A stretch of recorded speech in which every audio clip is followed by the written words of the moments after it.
C'était aujourd'hui le lancement officiel de la campagne pour les élections régionales et départementales. Le Rassemblement national entend bien conquérir des régions, mais aussi faire une percée dans les départements où il présente plus de 3200 candidats. Mais certains profils font polémique. L'œil du 20h est signé Ambroise Boulez, Adrien Jaouen et Laurent Desbois.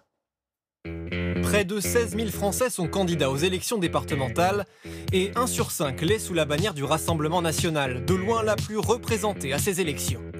Comment le RN parvient-il à mobiliser autant de candidats? L'œil du 20h a observé ces candidatures à la loupe et a découvert certains profils surprenants. En tapant le nom de certains candidats sur Internet, les résultats de nos recherches nous ont parfois menés vers VK, un réseau social russe un peu comme Facebook. Sur ce site peu surveillé, un profil public correspond par exemple au nom et à la date de naissance de Geneviève Vélin, candidate RN au départemental dans la Creuse. Depuis 2018, la candidate a posté plus d'une soixantaine de publications qui pourraient être qualifiées de racistes, antisémites, jusqu'à cet hommage au militant négationniste Robert Forisson. Les prétendues chambres à gaz hitlériennes et le prétendu génocide des Juifs forment un seul et même mensonge historique. Des propos qui avaient valu à l'homme d'être condamné. Madame Vélin, la voici. Avec son binôme pour les élections départementales, le responsable du RN en Creuse. C'est lui qui a validé sa candidature. J'espère pas découvrir des choses extraordinaires, mais a priori, oui, j'ai au moins vérifié le profil, les réseaux sociaux de chacun de mes candidats. A-t-il bien vérifié? Nous leur présentons le résultat de nos recherches. Voilà. Et donc, ce qu'on a trouvé, c'est des choses comme ça. Les Juifs niquent la France.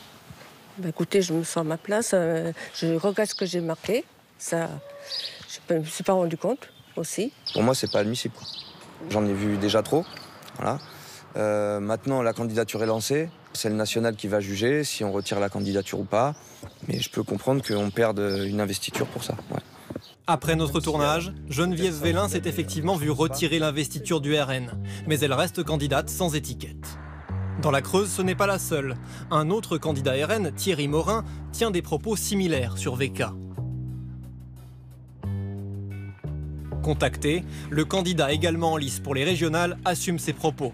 Le Rassemblement national affirme les condamner et étudier son cas.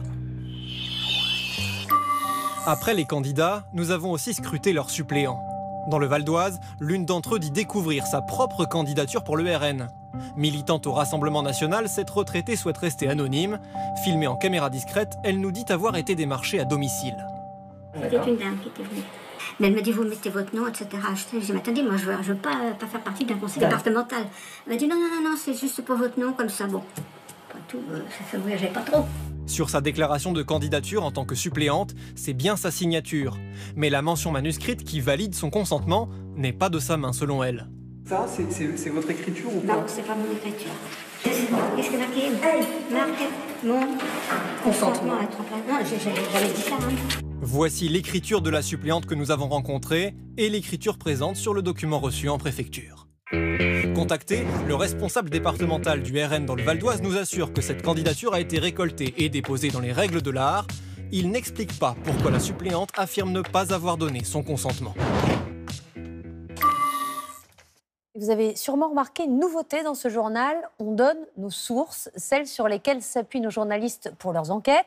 Bonsoir Jean-Paul Chapelle. Bonsoir Anne-Sophie. Vous nous présentez ce dispositif. Oui, par exemple, les chiffres, comme je vous en présente souvent ici même. La nouveauté, à partir d'aujourd'hui, c'est que vous aurez accès à l'origine de ces chiffres. C'est ce qu'on appelle nos sources, des chiffres, mais aussi les études ou le profil des experts qui nous ont aidés à préparer le sujet. Et concrètement, comment on les consulte ?